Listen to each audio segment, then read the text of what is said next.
has been a problem for a long time. It was actually in 2019 that the World Health Organization identified burnout as an occupational phenomenon, workplace stress left unmanaged. Burnout pre-pandemic, we're responsible, and just this is overwork alone, we're responsible for the deaths of 2.8 million people a year.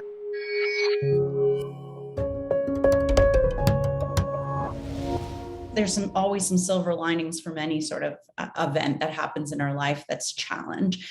One of them would be that it's shone a light on it, but it's also helped employees, I think, and just us as individuals, because we faced our own mortality for the last 20 months, really choose how we want to live, who we want to be, how we want to work. People are saying, I'm going to choose a different career. I'm going to choose a different job.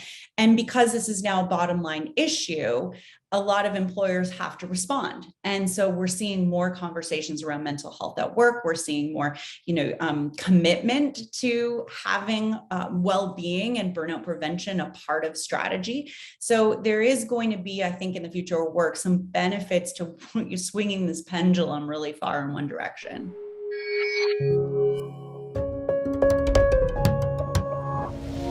Introverts can be more at risk of burnout. At first, when we did the research, introverts were like, this is living my best life. I'm so happy to be at home. I'm so, comfortable being behind my desk. This is the happiest place on earth. And then what we've seen though, through the data, later on as this wore on, was this desire to get back to work. Reported introverts would say, I used to at least have this one place that I would go where it would bring me out of my shell, or I would have some friends to talk to, or I would meet up with people. And now I'm finding it really difficult because I'm so isolated and lonely. And extroverts, actually, we thought that they would hate, being secluded. They're actually finding that because extroversion and agreeableness tend to go hand in hand, that they've figured out ways to adapt, and have more emotional flexibility during this lockdown.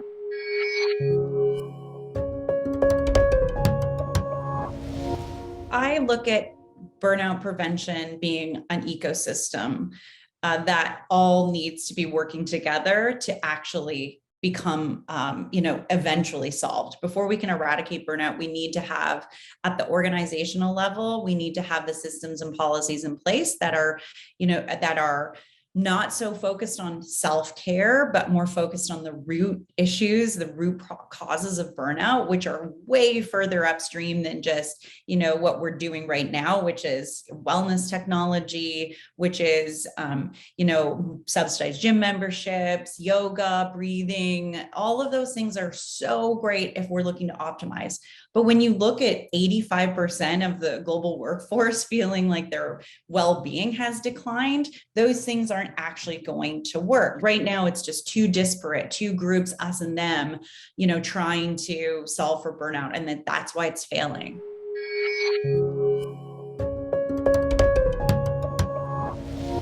We need to be looking at this as a crisis and stopping and pausing and saying, why are we still doing things that we did March, 17th, 2020? We are in an endemic this is endemic at this point. So we need to start creating more sustainable ways of working in this moment.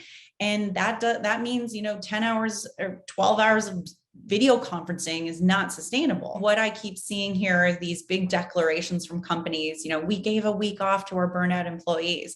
There's so much irony to that. I mean, you've burned them out, so you're giving them a week off, but have you changed any of those, have you changed any of the workload so that when they go back, that they're not dealing with all of these the debt essentially that they've created by being away for a week? The first thing that we should be doing is asking, how do people feel about the holiday party? How do people feel about, this yoga that we're doing right now? How do people feel about this app that we gave you to help you meditate? And yet you're working 70 hours a week. Even just being able to talk about mental health at work is a better perk than, helping you to meditate when you're really mentally unwell.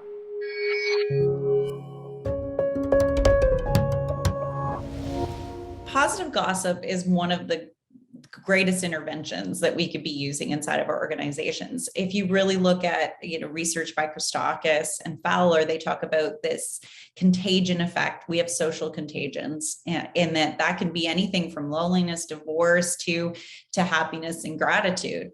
And when we have organizations that focus on what we have versus what we don't have, it totally changes the mindset of, people's attitude. It becomes much more of a growth mindset culture versus a fixed mindset culture. And part of that is just by making sure that the language that you're using, the narratives that you're constantly using, are focused more on positive language. We should be saying, hey, that presentation that you did last week, it was so good. And I actually took these 2 key points and I brought it back to my team and I actioned it. And what I saw was really valuable. Like I noticed my team working differently. They were more collaborative. So thank you for that. I really, really appreciate it. That's showing that you are empathetic. That's showing that you listened. That's showing that you're actually bringing this into the fold and into your work, and it's making it better. I mean, that for that person has such long lasting impacts on them from a standpoint of their own sense of self-efficacy. And then that just continues to become this contagion effect, this network effect of high productivity, high sense of self-efficacy and value. And then every, boat is lifted when we behave that way.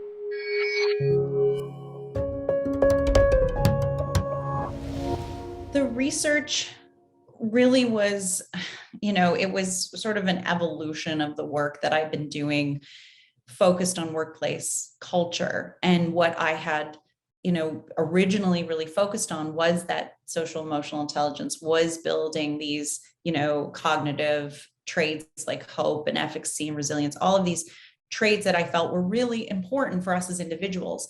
But when you bring them into the workplace, if you don't have a workplace that is going to be receptive of that work that you're doing on yourself, and it continues to detract from your happiness and your emotional intelligence and psychological fitness, then you can feel defeated and it ends up not actually increasing your life satisfaction or job satisfaction. So my goal became, how do we make sure that we can do this work? And then inside the organizations that we spend 50% of our waking hours at, they're not going to detract from that. So understanding and really provoking people to think, wow, I, as a leader and I'm inside of this organization, I have a responsibility to not do that to the people in my company who are working hard to try to show up to work in a place that's healthy. The last thing I want to do is make them unhealthy.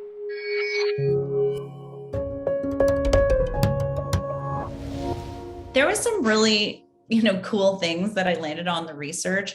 One of them was really analyzing the idea of freezing eggs as a perk for, women inside of organizations. And I started to really dig deep into this. And, I think I came to it without really thinking about what that really means. And then through the research, understanding just how sexist and ageist and, how dangerous it is to have that kind of perk inside of an organization and what it says to women, put off family planning because you're in your best age to produce, and, all of the sort of isms that came out of that. That's a perfect example of how, we think we're doing the right thing, but we're just creating more of this subversive bias thinking inside of our organizations that actually have really long-term effects.